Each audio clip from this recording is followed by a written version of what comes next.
প্ৰেমৰ সম্পৰ্ক গঢ়ি তোলাটো মুখৰ পৰা কথা নহয়, আৰু যদি ইমান সহজ হ'লহেঁতেন, তেন্তে বহুতে সহজেই কৰিব পাৰিলেহেঁতেন। প্ৰেম সকলোৰে ভাগ্যত নাথাকে।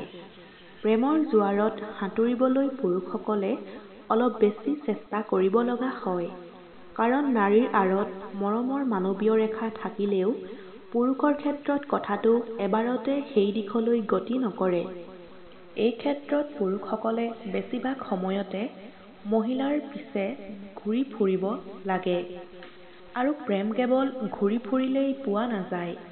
এনে ক্ষেত্ৰত বহুতো কথাই আপোনাক সহজে প্ৰেমৰ দিশলৈ যাব পাৰে, কিন্তু সেই সাধাৰণ কৌশলটো বেছিভাগ পুৰুষেই নাজানে, আৰু বুজিব নোৱাৰাৰ বাবেই ইমানবোৰ সমস্যাৰ সৃষ্টি হয়। কিন্তু এতিয়া চিন্তা কৰি লাভ নাই, কাৰণ মহিলাসকলক এনেকৈ চোৱাচিতা নকৰিলে ক'ৰবাত সমস্যাৰ সৃষ্টি হয়, কেৱল আপুনি বুজি নাপায়। কিন্তু দুই এটা কথা মনত ৰাখিলে মৰম পাব। এনে ক্ষেত্ৰত নিজৰ ভিতৰতে এই অভ্যাস গঢ়ি তোলক। কনফিডেন্স। এগৰাকী নাৰীয়ে সদায় আত্মবিশ্বাসী পুৰুষক পছন্দ কৰে। মই সকলো বুজিম, অকলে চাম, সিহঁতে প্ৰকৃতিক ভাল পায়। এই ক্ষেত্ৰত মহিলাসকলে এই লোকসকলৰ লগত থাকিব বিচাৰে। আচলতে আত্মবিশ্বাসী পুৰুষে আনক বহুত সুৰক্ষা দিব পাৰে। এনে ক্ষেত্ৰত সুৰক্ষা আৱেগিক হ'ব পাৰে, গতিকে এই কথা মনত ৰাখিব লাগিব। হাঁহি ধেমালি। বেছি চিৰিয়াছ কাৰোবাক কোনেও ভাল নাপায়। হাঁহি ধেমালি কৰা মানুহবোৰ অধিক উৎপাদনশীল। তেওঁলোকৰ ওচৰত থকাটোৱে এটা ইতিবাচক ভাৱ দিয়ে।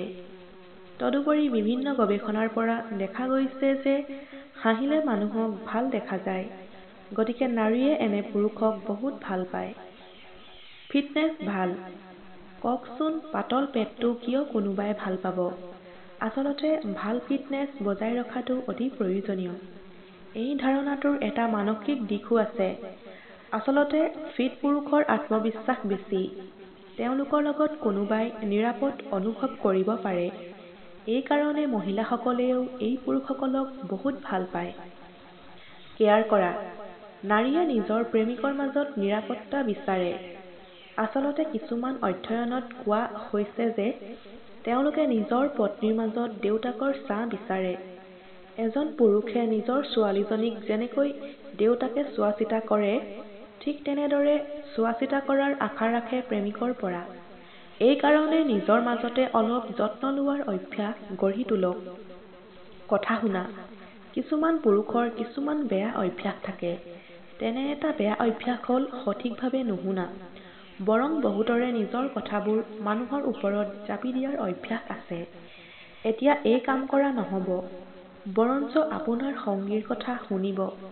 তেতিয়াহে মহিলাগৰাকীৰ হৃদয় পাব।